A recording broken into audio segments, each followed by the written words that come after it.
What's up, guys? Sean here. Wanted to talk to you guys today about probably one of my favorite all-around wet weather bushcraft survival knives, and that's going to be the Benchmade 162 Bushcrafter. So let's go ahead and pull it out here. This knife is great. Just one good solid piece of S30V steel, the red liners, G10 handles. So let's go ahead and check out the outdoor uses of this guy. Just got a piece of pine here. Let's go ahead and baton this guy.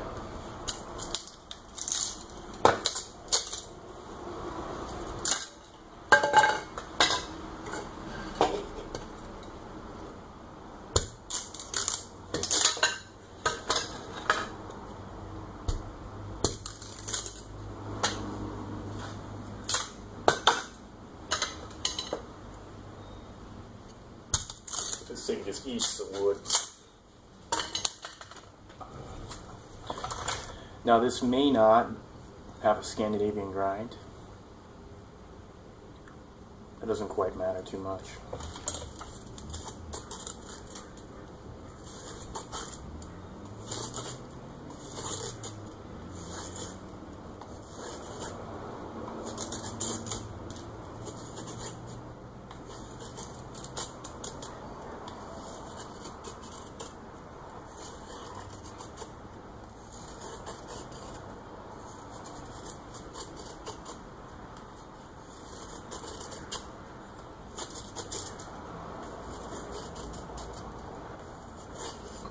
The amount of control that grip gives you is impressive.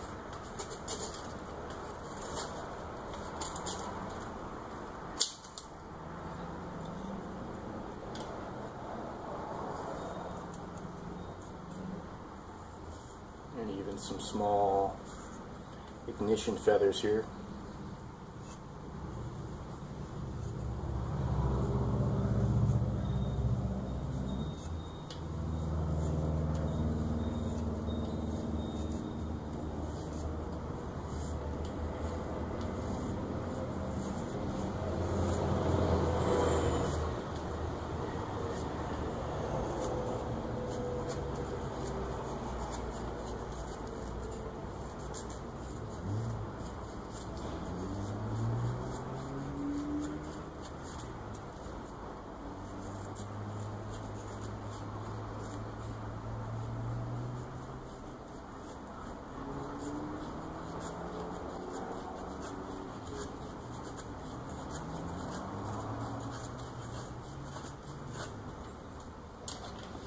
The sheath itself also comes with a little ferrocerium loop.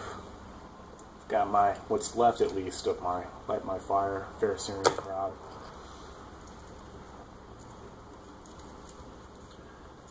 Comes with the 90-degree spine on this knife.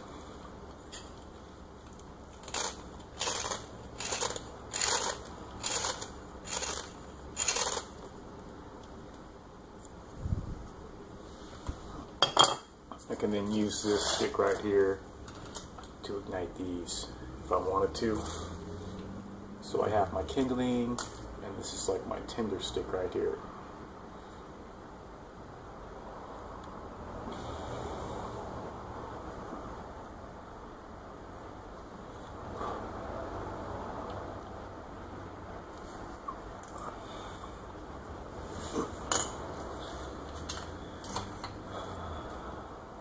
So getting more detailed about this knife, it's a Seibert design, Shane Seibert's original knife that this one's modeled after. This is a production model of a,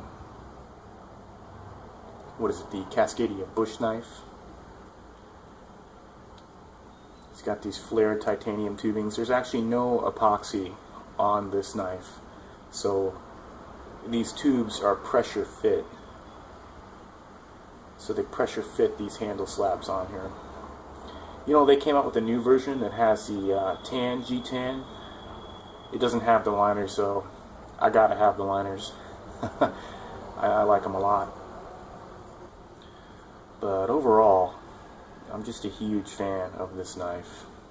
It's got these scallops right here. really lock in for getting your thumb on the blade. Doing some just real good, best clever cuts.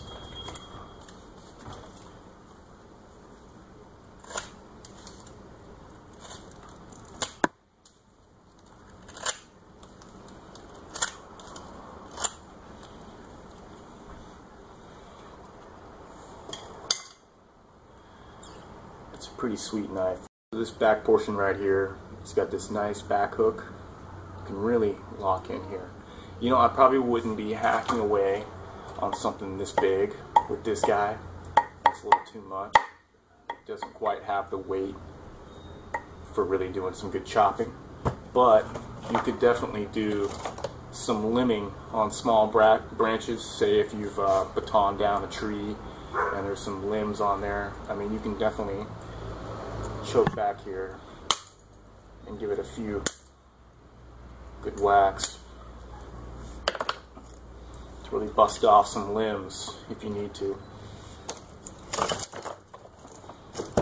Now the sheath that comes with this knife, I mean, I modified. This is just the back of a pin right here. I cut off. I really don't have much of my light my fire. I think it's a 1/2 inch fire steel, but it fits in there nice. That leather loop. So we'll set the knife down. We'll talk about the sheath a little bit. So the sheath is kind of a, I modified this one a little bit. It didn't really have a lot of good retention on it. So I put these leather shims inside to aid with the retention. It comes with a little plastic insert, which I cut right here.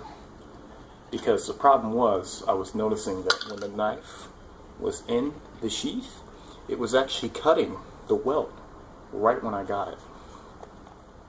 So the retention on it, you would think, well, why not just remove that plastic insert? Well, it actually needs that insert because when you put it in here, it's incredibly loose.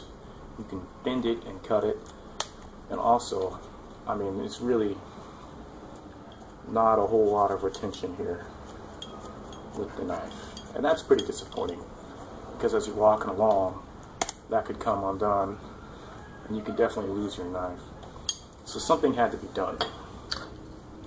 So even with this plastic insert here, the reason why I did cut it is because this right here, it came up and around the plastic insert, which was forcing the knife into the welt, so it was cutting every time. But even with that just plastic insert, it's not quite retaining enough. So Benchmade says this is some sort of, I think deer skin or something. You could look it up yourself. But whatever it is, it's almost like a suede. It's very soft and pliable. It doesn't quite have that stiffness that this leather has right here. So what I did was, I took these pieces of leather and I basically use them like leather shims. This really helps stiffen up the leather. I've kind of beveled them on each side to accept the knife even easier. And now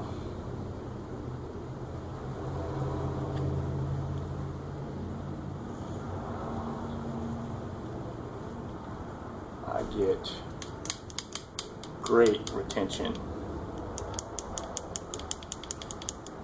This is what a leather sheath should do. I also wet formed it, so it's really hugging tightly on the knife. And then I also put some nick wax on here, so it's somewhat waterproof. So with some modification, it turned out great. However, it is floppy, so even if it did come with a dangler, the leather itself is pretty floppy. The knife itself, as far as sharpening goes, a lot of complaints were that S30V is really hard to maintain in the field, it's hard to sharpen. If you have one of these and a decent know-how of how to actually sharpen your knife, this thing sharpens very, very easy. In fact, you can even maintain it. The Work Sharp comes with this leather strap right here. I put some kind of green compound on here from the hardware store, and it does fine. Mine's already pretty sharp. S30V holds that fantastic edge. It'll hold it longer than your K-bar knives with the 1095 steel, in my experience. This will hold an edge a little bit longer. This is, it's not as chippy as you would think. It's not as chippy as like the VG10 on my Falcon. So it's a little bit tougher stuff. And it is nice that, unlike a Scandinavian grind, like here's one of my homemade Scandies that I've made out of a file with a stack leather handle. In order to sharpen this guy, you have to remove that much metal. It may be easy for when you get started finding that bevel to sharpen, but with this, you don't have to remove as much material to get it razor sharp. And yes, this thing is razor sharp. I like it a lot. See here,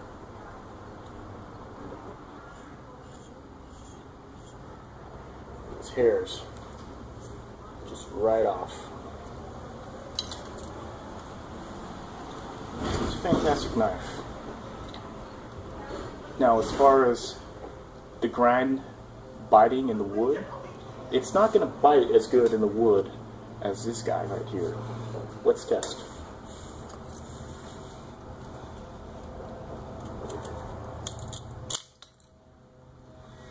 But it does a pretty good job. But sometimes it gets hung up versus this convex Scandi grind right here.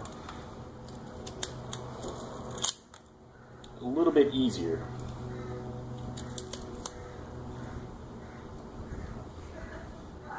The convex Scandi really does kind of split the wood real good.